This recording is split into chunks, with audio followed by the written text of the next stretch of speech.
जोंनिनो माखासे राजनीतिक खालामग्रा बिथांमोनहा व्यक्ति स्वार्थनि थाखाय नैबे आन्दोलन खालामग्रा बिथांमोननिसिम नंखाय बाथ्राफोरखौ माने फोरमायनानै एसे माने मा होनो बेखौ माने जोंनाय अराव घि लुनानै होनाय बादिखौ नुनो मोनदों।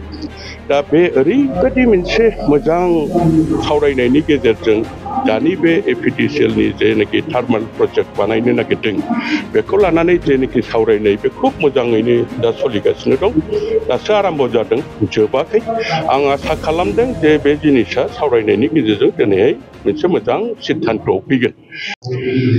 दिनै जोंनि नैबे पर्बतजरा हालामनि थाखाय जोबोद माने ऐतिहासिक बियो जारिमिनाव माने चिरदिननि थाखाय सनानि आखरजों लिरनाय थासिगोन। नैबे पर्बतजराव एखेबारे जोंना बर' समाज, बर' हारिमु आफाद, पर्बतजरा जिल्लानि दै, बर' साहित्य थुनलाइ आफाद, बर' गावबुरा आफाद, बर' हारिमु आफाद, जेसेबां जोंनि बर' जातिनि जातीय संगठन दं पर्बतजरा जिल्लानि, बिसोरनि दैदेनगिरिखौ लानानै आरो पर्बतजरानि एक्स आबसु वार्कार, एक्स साहित्य सभानि सिबियारि बिथांमोनखौ लाजोबनानै आरो जोबोद गोनां बाथ्राया बेनो जे साहित्य एकाडेमि मोननाय सानै जे बर'रा व्यक्ति जोंहा अम्बिकागिरि हाज'वारि आरो जनिल ब्रह्म बिथांमोनाबो बेवहाय दं।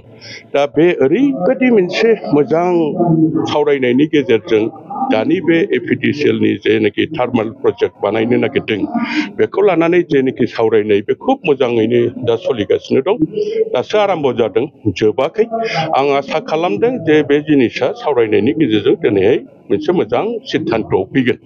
खालि जोंनाव मोनसे जिनिसखौ दा नुबाय थादों ससियेल मिडियामाव, जोंनिनो माखासे राजनीतिक खालामग्रा बिथांमोनहा व्यक्ति स्वार्थनि थाखाय नैबे आन्दोलन खालामग्रा बिथांमोननिसिम नंखाय बाथ्राफोरखौ माने फोरमायनानै एसे माने मा होनो बेखौ माने जोंनाय अराव घि लुनानै होनाय बादिखौ नुनो मोनदों। जेरेखम नै बावैसो जोंनि लकेल MCLA फैनानै हाग्रामा महिलारि बिथाङा रामदेबनो हा होआखै, 1 इन्सि हाबो हगारा, बे रोखोमनि बाथ्राफोर बुंनायखौ ससियेल मिडियानि गेजेरजों नुनाय जादों। दा आं बेवहाय बेखौ बुंगोन, मानब गेदेर हाग्रामा महिलारि बिथाङा जेब्लानाखि बे हाखौ माने पतन्जलिनो जेलानाखि हगारनानै होदों, बेवहाय गभर्नमेन्टआ जे मोनसे नियम दंना, जे पारपासनि थाखाय हाखौ होनाय जायो बै पारपासखौ जुदि उइदिन दि 3 इयार्स 3 बोसोरनि गेजेराव जुदि मावनो हायाब्ला बे हाया अट'मेटिक माने गभर्नमेन्टनि हा रेभिनिउ डिपार्टमेन्टआव थांफिनो। बे जाहैबाय मोनसे लिरनाय कड। दिनैसिम जेसेबां हा एलटमेन्ट होनाय बे जिनिसा बे लिरनाय थाखायो। दिनै आदानिनो हा होआखै, हाखौ होदों एपिडिसिएलनो, आरो आदानिया एपिडिसिएलजों जानानै हयथ' बानायगोन। दा बे मानब गेदेर हाग्रामा महिलारि बिथाङा जे बेबस्थायै पतन्जलिनो हाखौ हरदोंमोन, दा मानब गेदेर जोंनि दानि BTCनि चिफ प्रमद बर' बिथाङाबो बे सेम प्रसिडियरैनो बे जिनिसखौ होनाय जादों। दा बेखौ फैनानै मा लिस्टआवसो होदों, गाबोनो जों मोनफिनो, 1 इन्सिबो हा हगारा, बे ट्राइबेल बेलेन्स ब्लक, बे बिटिआरनि 6 सिडुलनि हाखौ बोरै हगारनो हाखो, बेफोर बाथ्राखौ बुंनायाव जोंनि आन्दोलनकारिफ्रा नंगौ साननानै एसे आन्दोलनखौ जरदार खालामदों। जुदि 6 सिडुल एलेकायाव हा हगारनो हायाबा, जुदि बेवहाय खुनु क्षमतायानो गैयाबा मानब गेदेर हाग्रामा महिलारि बिथाङा बोरै हगारनानै होखो?